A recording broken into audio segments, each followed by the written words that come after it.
A mother's prayer. The moth does not gain from the dim candlelight. Fat does not drip from the rice spoon. One tells the most beautiful dreams from baby's cradles. Come, let us cross the threshold of another tale. Once upon a time, in a village like any other, in a house like any other, lived a poor lad called Keloghlan, which meant bald boy. He would go into the forest for firewood. He would cut it, gather it, load it up, take it to town and sell it to earn his crust. The only person Keloghlan had in this world was his mother. He treated his mother very kindly, and he would always receive blessing prayers from her. If you follow your forefathers' advice and take a blessing from your mother, how can you not succeed? On a day like any other, Keloghlan got very tired while cutting firewood in the forest. He sat down in the shade of a tree, leaning back on the trunk. The shade of the tree was so cool and sweet that Keloghlan cried, "Oh!" in great relaxation. Just as he said this, a giant appeared opposite him. Poor Keloghlan was tongue-tied in fear. Unable to be a bird and fly away, he stood stock still. The giant bowed respectfully in front of Keloghlan. "Did you call for me, master?" he asked. Keloghlan stammered, Me? No, I didn't call for anyone. Believe me, I wouldn't do anyone any harm. Just have mercy on me. I didn't call for anyone." The giant spoke respectfully again, but in quite a frightening voice. "But master," he said, "just now you said, 'Oh,' and my name is Oh. You called, and I came. If you have a command, I will obey." Keloghlan cowered in embarrassment. His eyes glanced around in fear. "No," he said, "there's nothing I want. I didn't call you." The giant stood and waited for a while. Then he held out a small box to Keloghlan. He said, "In that case, take this box. If you say Jaka, it opens. If you say Juka, it closes. Don't mention this box to anyone. Hide it in your belt. Use it when you need it. If ever you get into trouble, come again to this bottom of this tree and call for me. Whatever I may be doing, I will leave it and come. You are a child who has the blessing of his mother. You know my name. If you call, Oh, I am at your service." As soon as the giant finished speaking, he disappeared. Keloghlan remained with the little box in his hand. He stood there like that and thought. When he recovered from his fright, he said, "I wonder what might be in this box." And he touched the lid of the box and said, "Jaka." Goodness gracious! Such a feast was spread out in front of Keloghlan that everything you could think of, from bird's milk to partridge meat, seemed to be there. Believe me, poor Keloghlan was really hungry. He said Bismillah and rolled up his sleeves. He tucked into the food. He ate so much that his eyes rolled. When he was full, he thanked God and said, "Chuka." The feast vanished into thin air, leaving just the box in his hand. Putting the box into his belt, he headed for home. He saw no point in cutting firewood from now on. The desire to get home as fast as possible and give his mother some of that delicious food made the long journey short.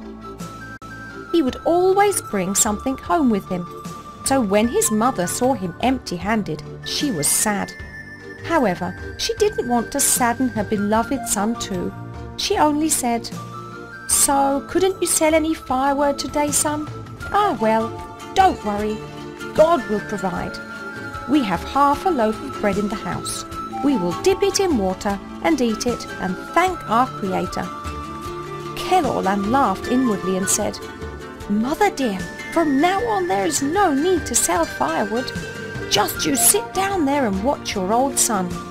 Having taken the box out of his belt, he said, "Jaka." A feast appeared in front of them such as you could not even find in kings' palaces.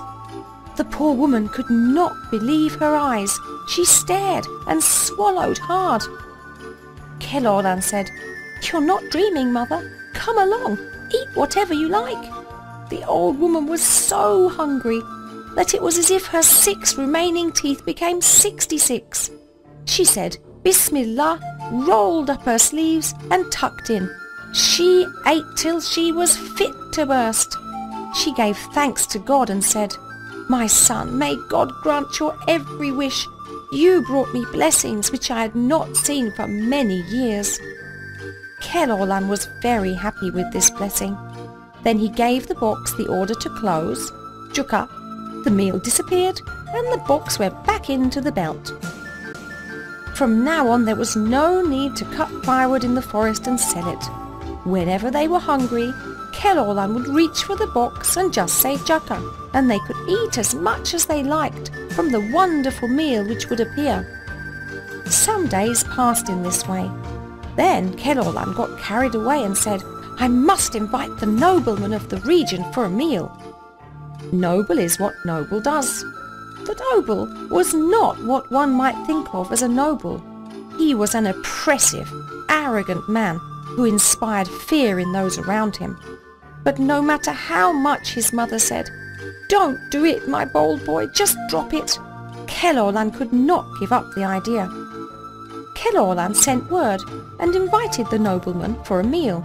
The nobleman was angry that the boy did not know his place, but he accepted the invitation, saying, "Wait a minute, I wonder what kind of meal this stupid Keloghlan will be able to offer a high-born nobleman like me." He came with 40 of his retainers. How was the poor mother going to fit the universally feared nobleman and his 40 men into a little hut? She looked at Keloghlan. Keloghlan laughed. "Don't worry, mother dear," he said. Later, he went to meet the nobleman and his men at the door. He said, "Welcome, sir, what a pleasure to see you," and held on to the bridle of the nobleman's horse. "We are hospitable people. We wouldn't want to cram you in. On this beautiful summer's day, let's not jam you into a confined space. Let's sit on the village green. You came with only a few people. Thanks to you, the villagers will be able to benefit from whatever you leave over. Everyone is welcome at our table, if you please to dismount." The nobleman snorted, but patiently waited to see what would happen. He said to himself, "Stupid baldy! Just you fail to give us a meal or to fill the stomachs of my men, and I will have your guts for garters." The nobleman and his 40 men dismounted, and everyone in the village gathered around them. There were anything between 100 and 300 people. They sat down, exchanged greetings, asked after each other's health. Then it was time to eat. It was time, but no one was busying themselves to provide food, nor was there any smell of food. The nobleman stroked his long moustache and said, "Well, don't you think the meal should be served now? Let's have our meal and get a move on." Everyone looked at each other blankly. What was there for Keloghlan to offer? While they were staring at each other in surprise, Keloghlan put his hand into his belt. He pulled out the little box. He rubbed the lid and quietly said, "Jukka." In the blink of an eye, great piles of food appeared like poppies opening in the fields or daisies in the meadows. The onlookers sat open-mouthed in surprise. They stared at many varieties of delicious food that they, including the nobleman, had never seen in their lives. They feasted their eyes to their heart's content. Then they tucked in heartily. They ate and ate. It seemed they would never finish. Well, one can only live so long. One can only eat so much. Eventually, they were full. They thanked God. In the twinkling of an eye, Keloghlan said, "Jukka," taking care not to be noticed. The meal disappeared, and the box went back into the belt. The villagers set off for home. The nobleman got up and thought, "There must be something fishy going on here." Taking Keloghlan aside, he asked him politely at first. Then he threatened him. Keloghlan was frightened and showed him the box. The nobleman then insisted that Keloghlan should sell the box. He offered bags full of gold. However, Keloghlan did not accept. In the end, the nobleman appeared to give up. He said, "All right then, you know best," and got up. He thanked Keloghlan for the meal and set off for his palace. Well then, the nobleman saw the box, right? Do you really think he would stop wanting it? All night he turned it over in his mind. He thought a lot about how he could get that box. The nobleman had a man in his following who was a very clever thief. "My lord," said the man, "you asked him politely, but he didn't give it. You offered to buy it, but he didn't sell it. With your permission, I will nick it. The stupid Baldy won't have a clue as to what's going on." The nobleman felt that such behaviour did not really befit his station, but he had no choice. He gave permission to the man, saying, "If it's like that, then this is what we must do." One morning, Keloghlan was sitting down for breakfast. When he put his hand to his belt, he saw that the box had gone. He nearly went out of his mind. He wept and wailed, but what was the use? He realized that this was the nobleman's doing. But how could he oppose the nobleman? He had no other choice, and he accepted his fate. He said to himself, "It's fate. The nobleman has the power. So what can the likes of Keloghlan do? I can't do a thing about it." Well, we all need to fill our stomachs. He got up and set off for the forest, intending to cut wood again and earn enough for their daily bread. He arrived at the forest and looked for the dried up trees. Just as he was about to bring his axe down on a tree trunk, he thought of the giant. He threw down the axe and went to the bottom of the tree where he had rested before. As soon as he had sat down, he said, "Oh!" As soon as he said it, he looked around him, but the giant was not to be seen. Keloghlan again uttered a low, "Oh!" As he was uttering it, the giant appeared. "Here I am, master," he said. "Forgive me, I was very far away. I have come from the far side of Cuff Mountain. I am at your command. Has something happened?" "Yes, it has indeed," said Keloghlan. "The nobleman stole my box. How can I get it back?" The giant took a heavy-headed cudgel out of his belt and held it out to Keloghlan. He said, "Hold the cudgel here. Wherever the end with the head points is the target. No power can withstand this cudgel by God's will. Point the end with the head at whatever target you like and just say, 'Tucker.' The cudgel knows what to do. When it is time for you to stop it, it is enough for you to say, 'Tucker.' Oh yes, let's make sure of the matter. It must not obey anyone's orders but yours." On saying this, the giant rubbed the cudgel and said something quietly. Then he gave the cudgel to Keloghlan. Having asked permission, he disappeared from sight. Keloghlan thrust the cudgel into his belt and went home. He sent a man from the village to the nobleman. With him he sent a message to the nobleman. He said, "A village should be like a village. A nobleman should be like a nobleman. What kind of nobility is this? Although I am but poor Keloghlan, I invited the nobleman to dinner. Are these our customs? Wouldn't it make sense to invite me to a meal?" When the nobleman heard this message, he got furious, but he said to himself, "Just a moment." He told the messenger that Keloghlan could come on his own. Keloghlan did not wait around, nor was he put off by these words.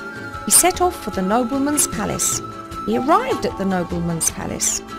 They made Keloghlan sit down on a torn bit of sackcloth.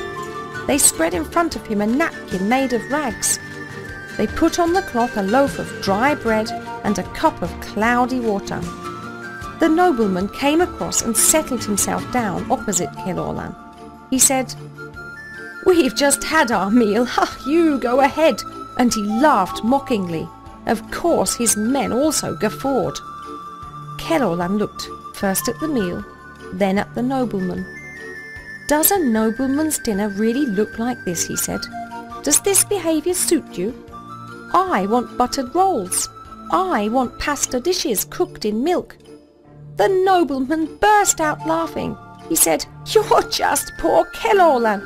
Why should you have milk pasta? Dip the dry bread in the water. If you don't like it, you can have a kick in the mouth." Keloghlan said, "One should be content with any blessing. I thank God 1,000 times for the blessings he gives. What's the problem? I'll eat the dry bread and water, but now I'll show you a right good kicking." He took the cudgel out of his belt. He aimed at the nobleman and his men with the head end and said, "Come on, cudgel, tucker!"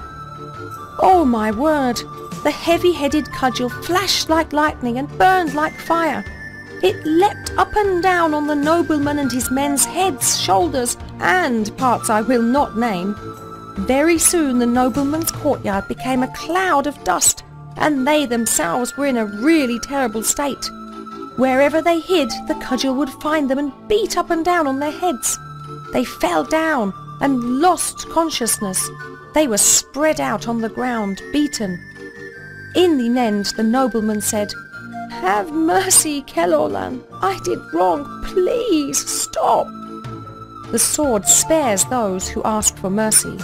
Keloghlan said, "Tuka," quietly. The heavy-headed cudgel came over obediently and slipped into Keloghlan's belt.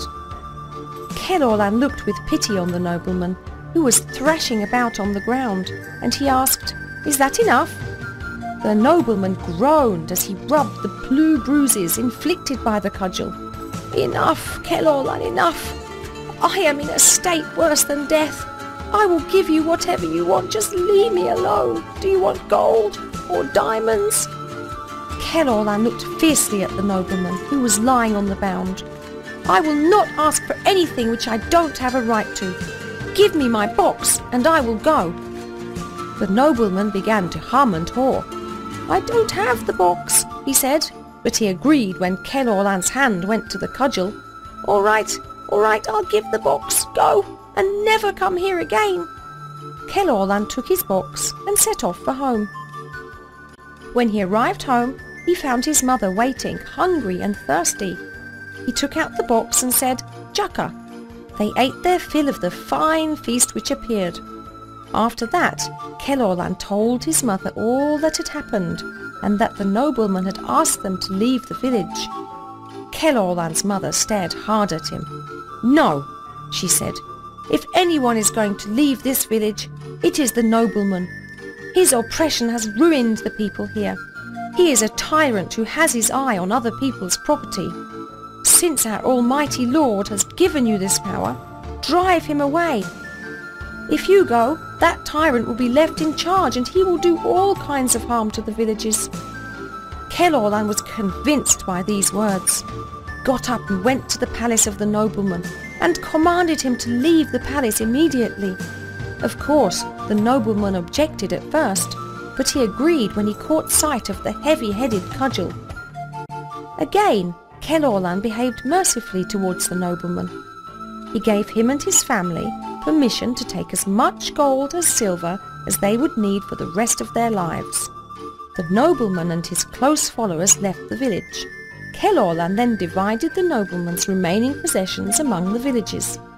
They were in fact the village's own possessions which the nobleman had taken by force. Peace came to the village and people lived happily. Keloghlan never became overindulged.